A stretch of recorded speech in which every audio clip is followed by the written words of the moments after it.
As the very rightly said, home is where the heart is. So while our lives might appear busy and a kind of accomplishment, home is an entirely different place for everyone. And obviously, everyone is getting obsessed with getting there. There are times when we are sick of congested lives of cities, and the only company that we want at that time is nature. Hi everyone, this is Nalini from SPS International. Today we are going to discuss one such poem which is related to this introduction. The name of the poem is The Lake Isle of Innisfree, written by William Butler Yeats. Okay, let me give you the meaning of two words, that is isle and Innisfree. Innisfree is a small island, and isle word, it is used for a island. That means the topic itself suggests there is one important lake. There is an important lake in island Innisfree. It is written by William Butler Yeats. अब ये जो Innisfree है, this place is in America. ठीक है, it is situated, this island is situated near the lake where William Butler Yeats spent most of his childhood. And childhood spend करने के बाद क्या हुआ कि देर आर टाइम्स जब हमें लगता है कि हाँ वी आर सो कनेक्टेड या we long for that place, ठीक है, जहाँ हम चाइल्डहुड में जाते हैं, तो उनके साथ भी ऐसा ही हुआ. इनिसफ्री उनकी मेमोरीज से अटैच था. That is why he always longed, he always desire to go to Innisfree. Okay, this poem is divided into 3 stanza. Each stanza has 4 lines. Let me recite and explain this poem to you. Okay. I will arise and go now and go to Innisfree, and a small cabin built there of clay and wattles made. 9 bean rows will I have there, a hive for the honey bee, and live alone in the bee loud glade.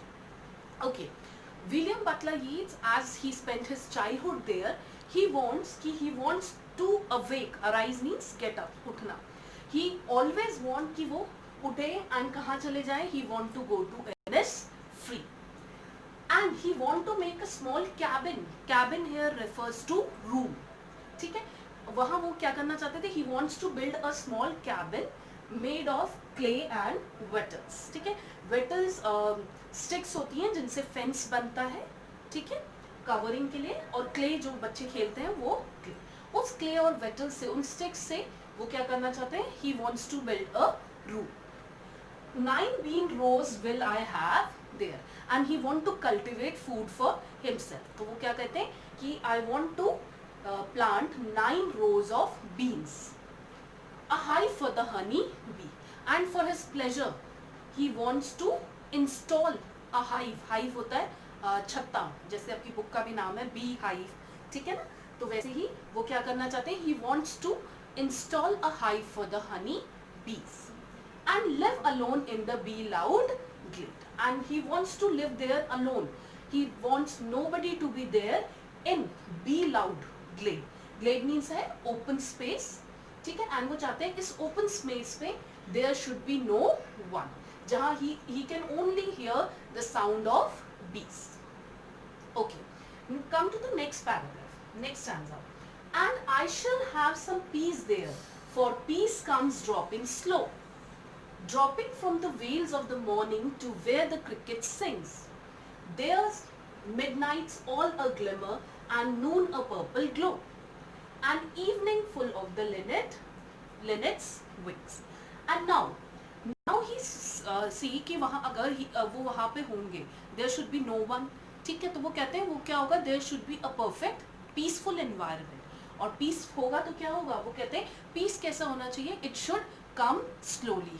कैसे कम slowly? जैसे morning appear होता है, जैसे sunrise होता है ना, धीरे धीरे धीरे आता है, वैसे ही वॉन्ट्स कि जो पीस हो वो भी मॉर्निंग वेल्स की तरह धीरे धीरे आए. अब वेल्स, यहाँ एक टर्म आया है, वेल्स मीन्स होता है स्मॉल पीस ऑफ क्लोथ, ठीक है. तो वो कहते हैं जैसे पीस ऑफ क्लोथ से सनराइज पास होती है, ठीक है, तो सनलाइट जो पास होती जाती है वो धीरे धीरे धीरे अपीयर होती है. ऐसे ही वो चाहते हैं कि ही वॉन्ट्स कि पीस वैसे आए। And he wants a morning जहाँ पे सिर्फ उन्हें क्या सुनाई दे, क्रिकेट की आवाज सुनाई दे। नाउ क्रिकेट यहाँ पे गेम नहीं है, क्रिकेट इज एन इंसेक्ट, ठीक है, जिसका जो साउंड प्रोड्यूस करता है, ठीक है, ग्रास होपर के जैसे होता है, green in colour. And there's midnight all a glimmer. Glimmer here means sky full of stars shining, ठीक है, glimmer का मतलब shining होता है, तो वो shining कब होगा, जब midnight, रात किससे भरी होगी, stars से भरी होगी। And noon a purple glow. And he wants कि उनका afternoon जो है, दिन कैसा हो, a purple glow हो, sun जो हो वो full passion में shine कर रहा हो। And evening full of the linnet's wing. Lynette जो होती है, it is a kind of a bird, ठीक है, जिसके विंग्स बहुत ही ब्यूटीफुल होते हैं, उसकी एक शॉर्ट बीक होती है, ठीक है, तो वो कहते हैं कि इवनिंग कैसे हो, it is full of linnet wings, हर तरफ क्या हो, लिनेट बर्ड जो हो वो फ्लाई करती हुई उनको नजर आए। Now come to the next answer. I will arise and go now for always night and day. I hear the lake water lapping with low sounds by the shore. While I stand on the roadway or on the pavement's grey, I hear it in the deep heart's core.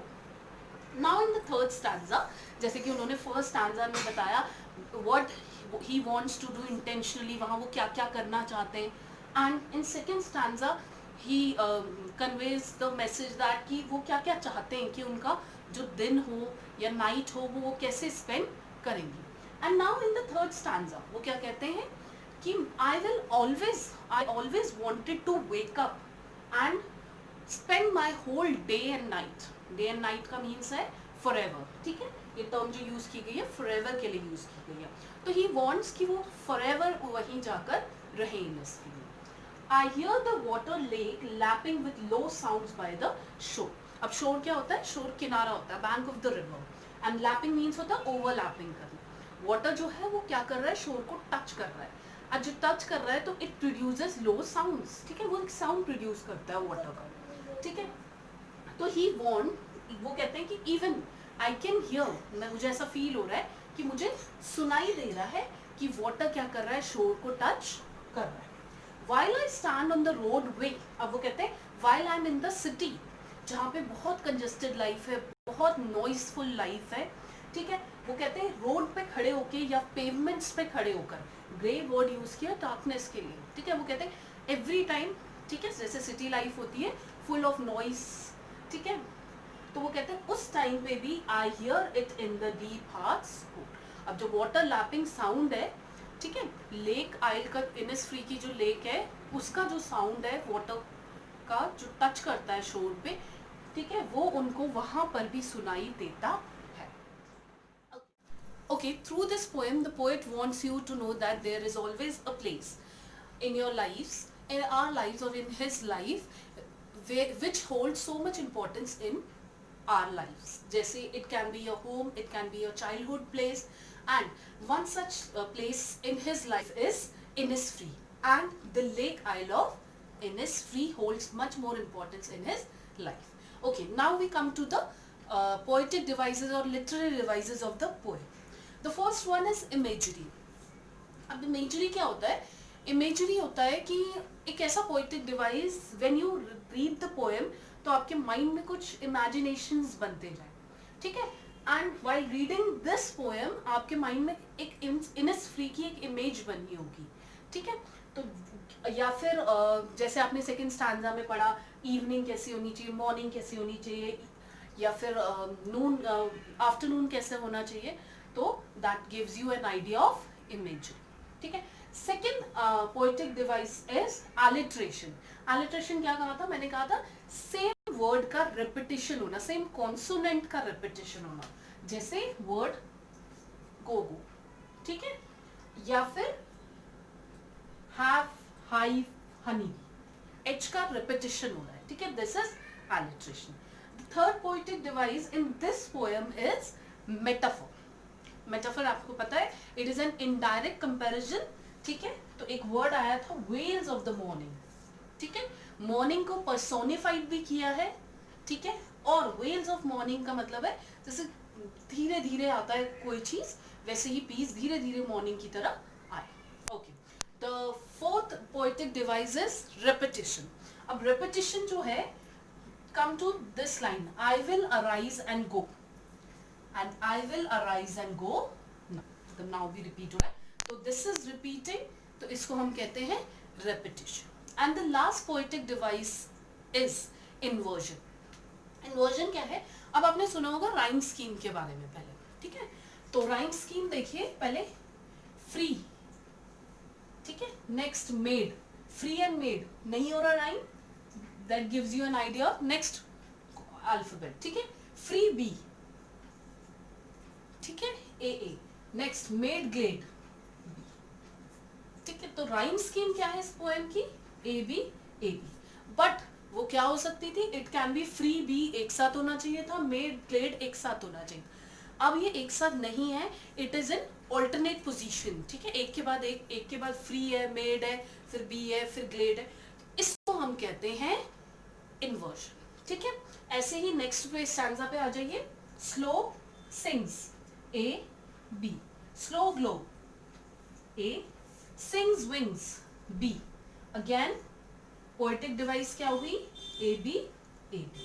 Next day shore, A B, day grey, A, shore core, B. तो the lake isle of Innisfree की poetic device, last poetic device क्या है आपकी rhyme scheme? और वो है A B A B. Thank you. I hope you have understood.